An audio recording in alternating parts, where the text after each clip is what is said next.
Yun nga po, pasensya na po sir, pasensya na po. Kasi ma'am, yung sa inyo, matatanggal ko ano. Kasi doktor naman po ako, iba naman po yung kaso ko.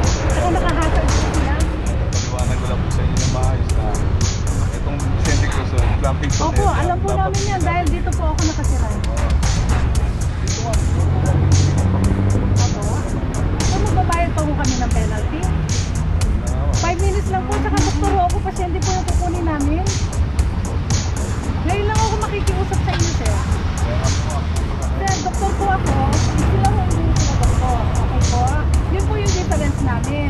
At saka ako po, hiningan ko lang sila ng pabor. Sino po ba ang may-ari ng sakyan ma'am? Sila po. Oo, sila po pala ma'am. Eh sila po yung... Kasi nilang gisna, ang kinagisna nilang dati, pwede tayo magparada kung saan saan. Ayan ang ating team leader, Sir Mendoza. Thank you po. Sir, mabuhay ka. Mabuhay ka rin, God bless. Iyos, salamat.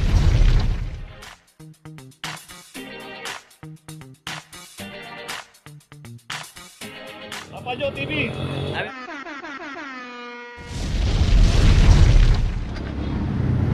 Location natin yung P. Margal Corner, Blooming Street. Dito isang Fortuner naman ang anak lang dito. Ito wala rin driver.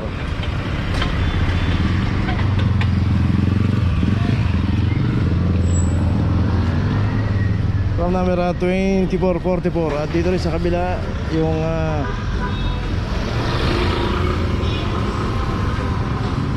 Honda Jazz. Naklam na rin dito 2437 at wala rin driver.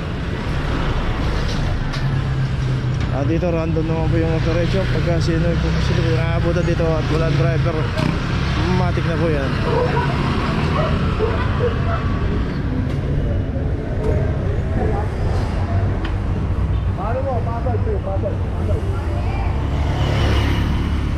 Iwasan po natin pumarada sa mga bawal, lalo na dito sa kahabaan ng Mabuhay Lane.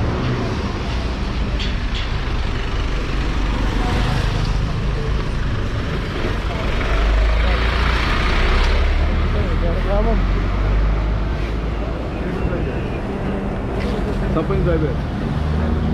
Asan dyan? Oh, eh ba't daw na nandito ako ba naman? Nagkanta na kami dito sa kabila. Di mo pa pinaputan ka agad eh.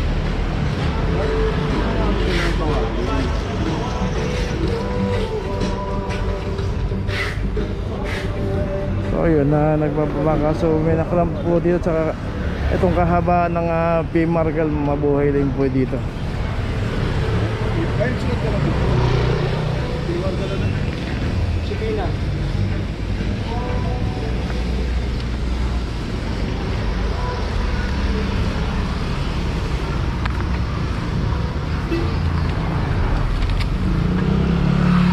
Okay, may notice na, tuloy na po tayo. Location natin P. Margal Corner, Osipina Street.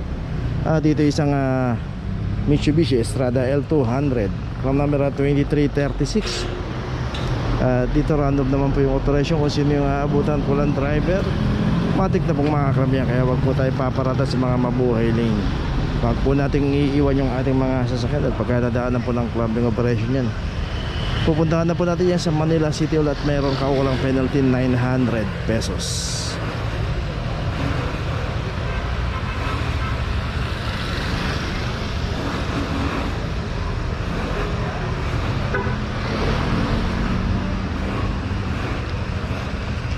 Okay, may notice na sumakita natin isang Honda ron yun, nakapasok doon sa property line na tama yung parada ron.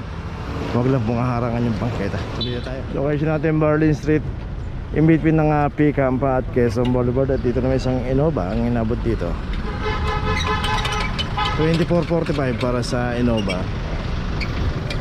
Dito rin huwag po tayo pumarada rito, bawal po kasi alternate route na po yan, palabasan ng Quezon Boulevard, P-Campa. Ayun din, doon tayo pumarada sa may Pinabal. Diretsuin po natin yan, yung pinakadulo, kanan tayo. Both side, pay parking po yun hanggang palabas ng Espanya Boulevard.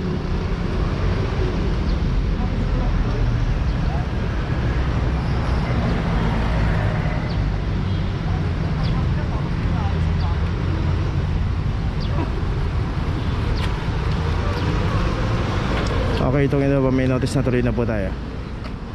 Location natin Dos Castillas Corner, Laonlan. At dito At dito naman isang Toyota RAV4.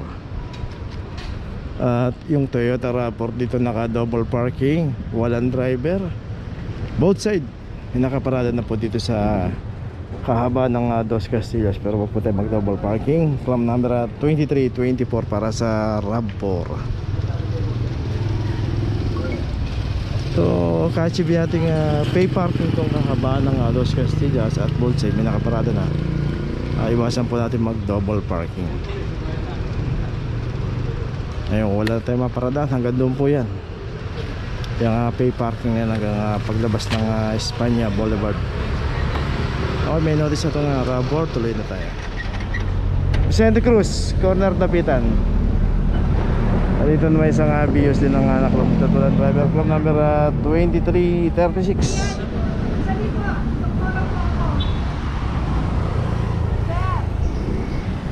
Asa na? Naklam ka agad? Usap naman ako. Kasi kukunin po nila ako dahil may pasyente kami. Sabi lang po. Okay, so ito yung signage dito, no parking clamping sa Mabuhay Lane. Yun nga, doktora daw siya. So dito isang Fortuner din, naklam na rin dito, walang driver.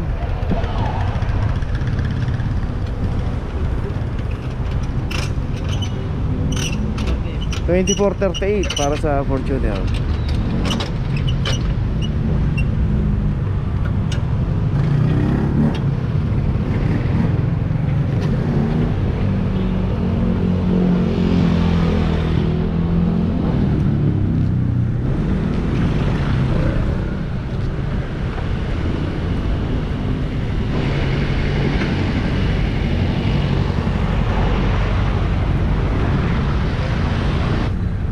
Ay, good afternoon, sir. Si Dr. De Andon po ako. Actually, nagpasundo lang po ako dun sa Medre. Dahil may kukunin kami pasyente. Hindi ko na, kapapasok lang ko nila sa bahay ko. Hindi ko alam na merong nagkaklam. Yes po, pero sir, wala pa po silang 5 minutes sa bahay. Pasensya na po, sir, ha? Alam niyo ma'am, pagbaba pala natin ng sakyan, violation na po tayo. Yun nga po, pasensya na po, sir, ha? Pasensya na po. Eh, kasi ma'am, yung sa inyo, patatanggal ko yan ma'am. Ito, patatanggal. Eh, sir, doktor naman po ako, iba naman po yung kaso ko. Tsaka nakahasad po sila. Pasensya na po. Sir, pasensya na po. Hanapin din po kasi yung sakyan mo.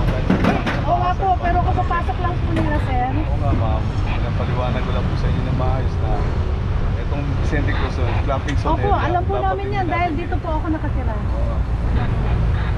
Dito po ako May nakatira. contact number naman, tawag na lang po ba? Po? May contact number naman po yan, tawag na lang ba? Kailan po? Contact number ma'am, may contact number naman po yung tawag na lang ba? Paano pong gagawin, sir? Hindi ko po maintindihan. Tawag po tayo ma'am, may contact number naman po yung papel. Kanino po kami tatawag? Sa ano na to ma'am, sa number na to ma'am, para may dito ma'am, doon po kami yung papel. Opo. So, magbabayad po kami ng penalty? Ano na nga ma'am? 5 minutes lang po, tsaka doktoro ako, pasyente po yung kukunin namin. Ngayon lang ako makikiusap sa inyo, sir. Kaya nga po, ang pumalatanggal ko nga yan ma'am. Sir, doktor po ako, sila ho hindi sila doktor. Okay po? Yun po yung difference namin. At saka ako po, hiningan ko lang sila ng pabor. Sino po ba ang may-ari ng sakyan ma'am? Sila po. Oo, sila po pala ma'am eh. Sila po yung nakiusap po ako para sunduin namin yung pasyente. Pupunta ako sa pasyente. Pasensya na po kayo, sir. Kaya nga ma'am, mahirap naman po kasi tanggalin niya ma'am. Kasi po senior ako, hindi ako pwede pumunta sa pasyente naglalakad. Makakabala po ako doon sa pasyente ko. Pasensya na po, sir. Tsaka nung nakita po namin, kakaklamp lang po naman. Pasensya na po. Pero ano niyo po, bawal tayo dito? Ay, opo, sir. Alam po nila, aware sila. Ay, kaso po, nakikipag-usap po ako sa kanila sa loob.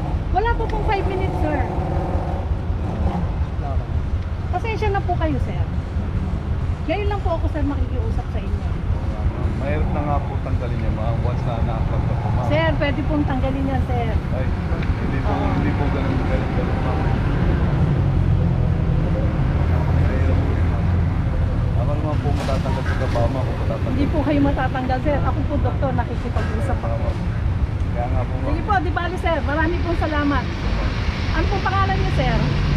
Bakit po ma'am? ID. Pwede pong makita? ID niyo? Pasensya na po sir ha. Opo, ma'am. Naniniguro lang po. Kasi ano eh, Oo nga hindi po, man ma'am. mo bilang napagbigyan. Kung may complaint kayo ma'am, tanong na lang po natin sa... Wala po akong complaint sir, tinatanong ko lang po yung pangalan Kasi nyo. Chris emergency Mendoza, lang ma'am. din eh. Chris Mendoza. Opo. Wala po kayong ID sir? Eh na nga po ma'am, yung pangalan ko ma'am. Nakalagay doon. Sige po, salamat. Sige po. Salamat po. Sana may puso rin po kayo sir ha.